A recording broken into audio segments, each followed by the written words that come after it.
Hi, my name is Bob. I'm a firefighter paramedic with South Metro Fire Rescue. We're here for Fleet Friday at Station 32. Station 32 is the home of a medic unit, a tower unit, and a battalion chief. Today we're going to be taking a look at our new medic that we have just put in service a little bit over a month ago. Aerial, medic, response. Should be working fire, got heavy smoke from Highland Ranch and Broadway. Go ahead and upgrade. Copy. We got 4 buildings involved at this time. Collapse on 3 of them, and second alarm. Second alarm. Rescue 34, Tower 45, Engine 22, Engine 14, Engine 44, Engine 15, Medic 34, Medic 44, District 1, Battalion Chief 2, Safety 18, Metcom Ops 14, second alarm structure fire. Tower 32, Medic 32, Battalion Chief 2, Code 0. Yep.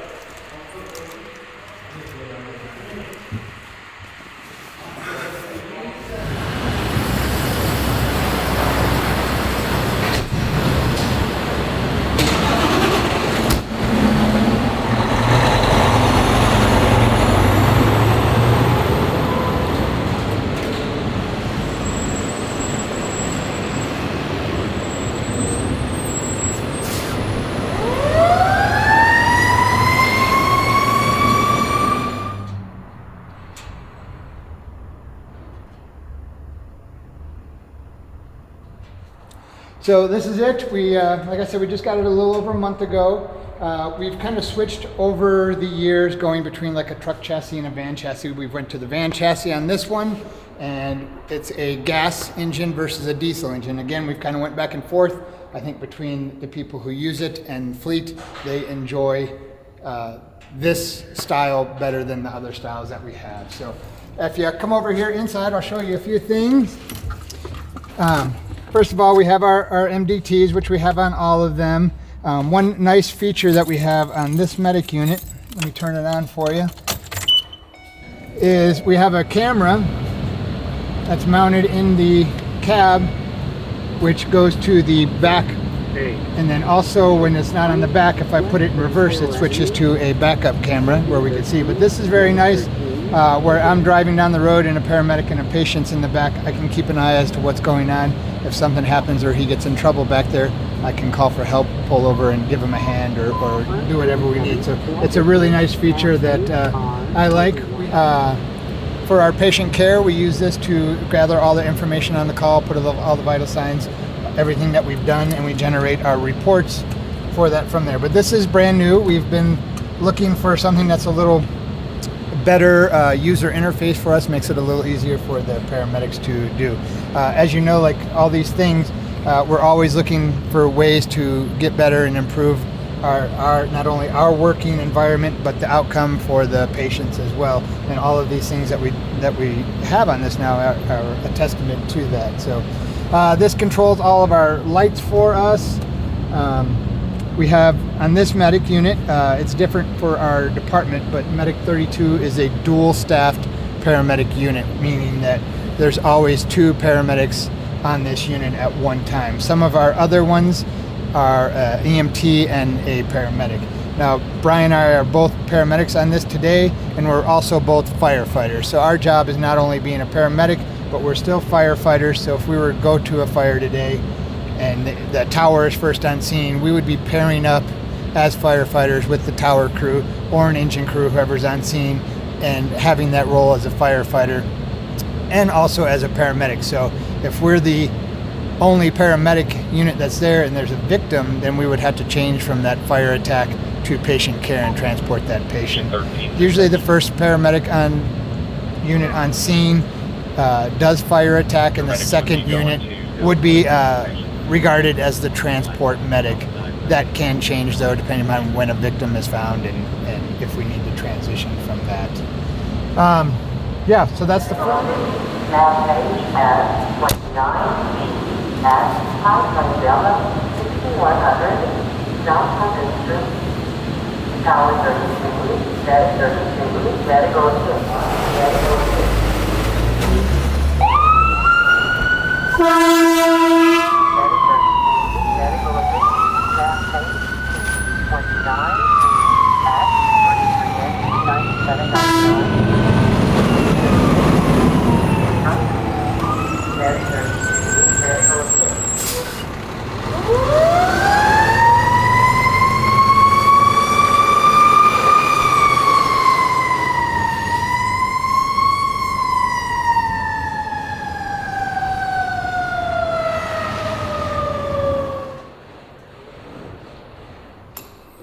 So in here we have our house O2 tank.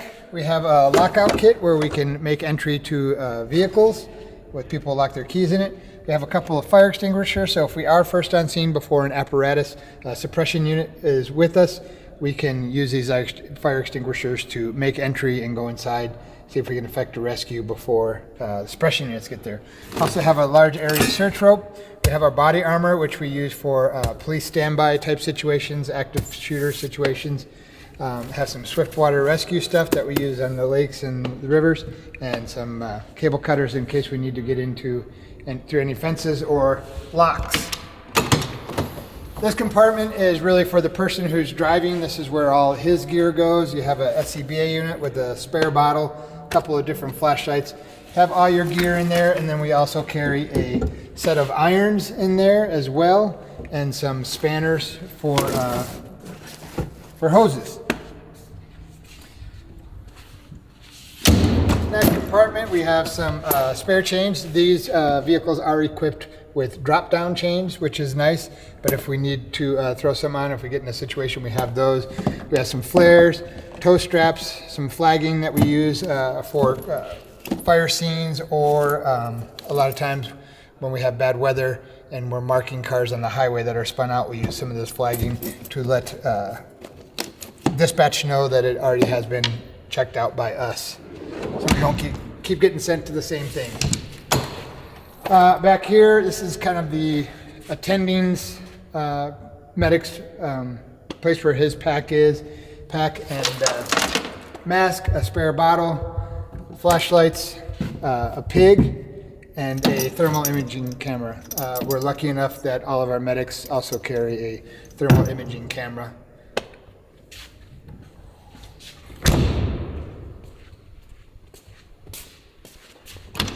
Back here on this side, we have all of our spinal immobilization stuff. We have our bag that we carry our C-collars in, as well as some headbeds. We also have some tourniquets in here and some other miscellaneous stuff that we would need for bleeding and shooting victims.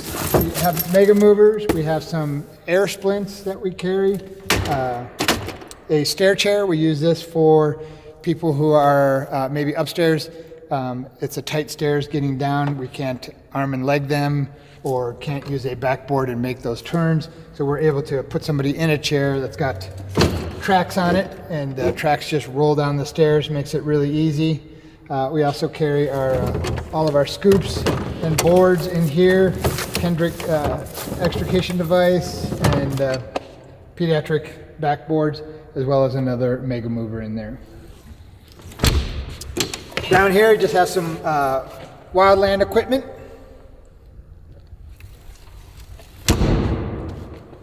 Then over here we have, this is where the person attending stores their gear. So I have my bunker pants, my bunker coat, my helmet and hood, and some miscellaneous stuff that I carry. Our safety vests that we wear on the highway, and then a couple sets of gloves and stuff. And then we also carry in here, which we can access from the inside, and I'll show you later, we have our pediatric kit. There's a suction unit, a portable suction unit that's in there, as well as a decon kit that all of our medic units now have. Since COVID's come around, whenever we run a COVID positive patient or a suspected COVID patient, we have a gun, almost like a spray gun, like a painting gun, that we have a solution, and we'll spray the entire back of the medic unit out after some type of exposure or possible exposure. So all of our medic units are carrying that as well now. Yeah. Hi, I'm Brian. I'm a firefighter paramedic with South Metro, and this is one of our brand new medics. All of our medics are set up pretty much the same. That way, whatever crew we end up running with, things are in the same place. That way it's easy to get people to hand you stuff and easier to take care of the patient. Up in this cabinet, we have our Airway stuff. Our Airway stuff is for people who aren't breathing on their own. We have tubes that we can stick down their throat to help them breathe. We have our medications that we use for anything from psychiatric patients, breathing problems, vomiting, diabetics, and these are more medications that we use for cardiac arrest and breathing problems as well.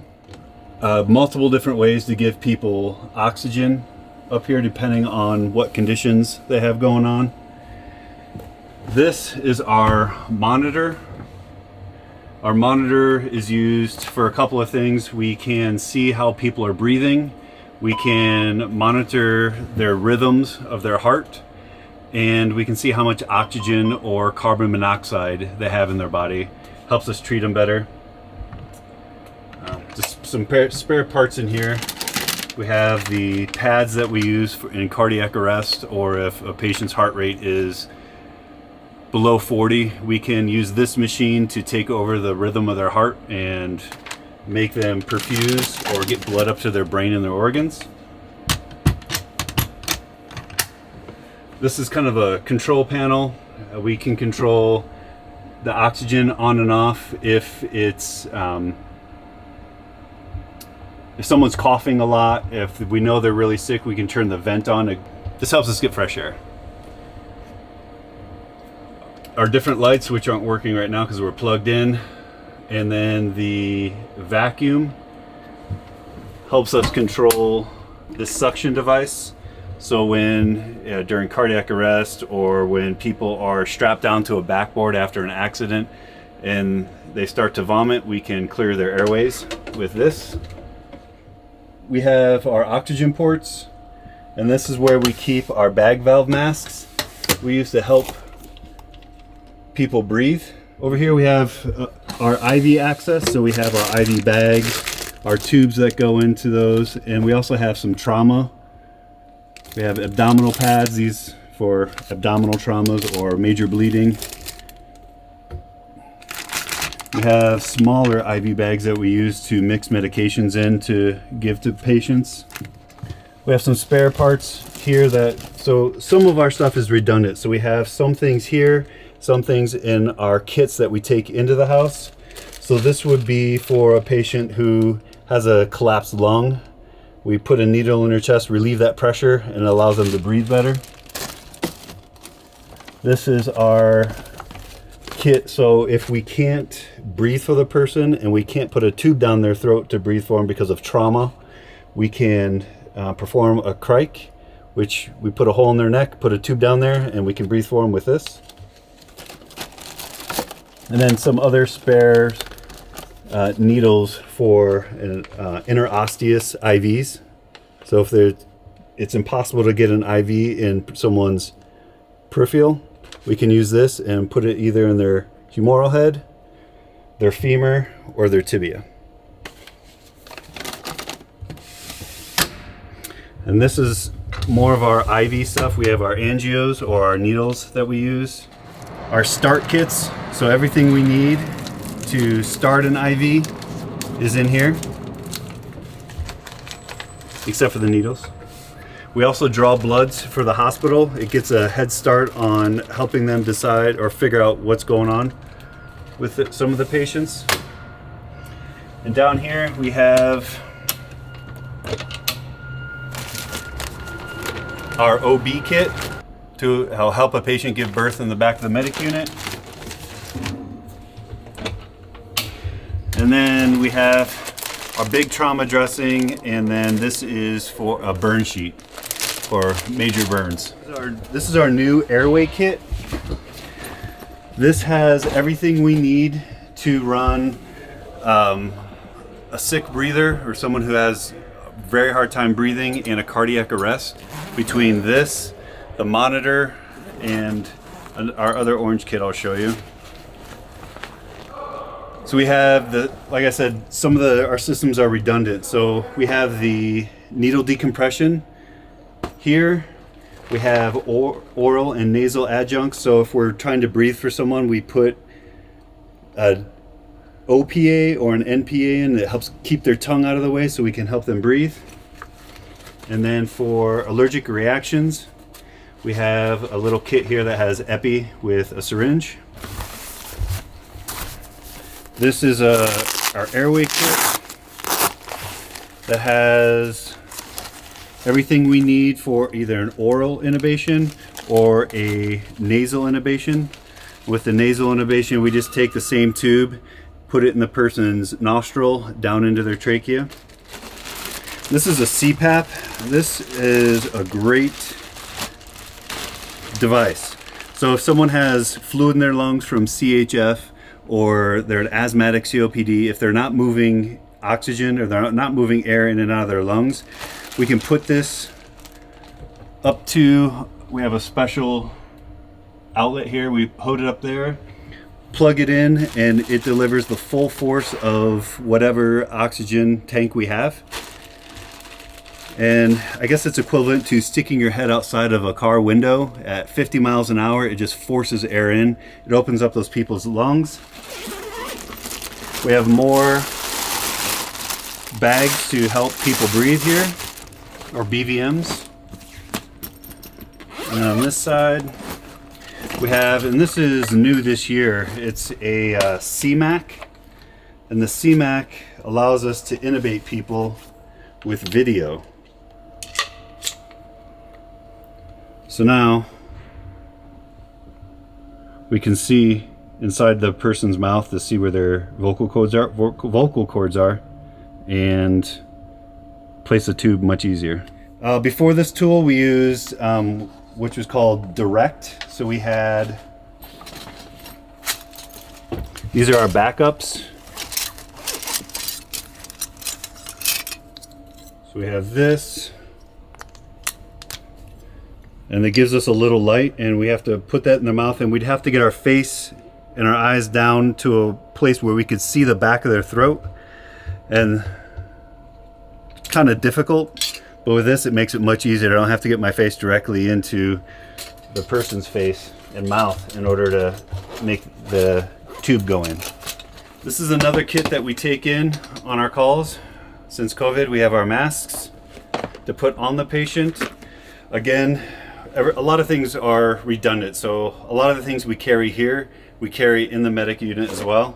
So we have drugs for different cardiac arrhythmias, nausea, vomiting,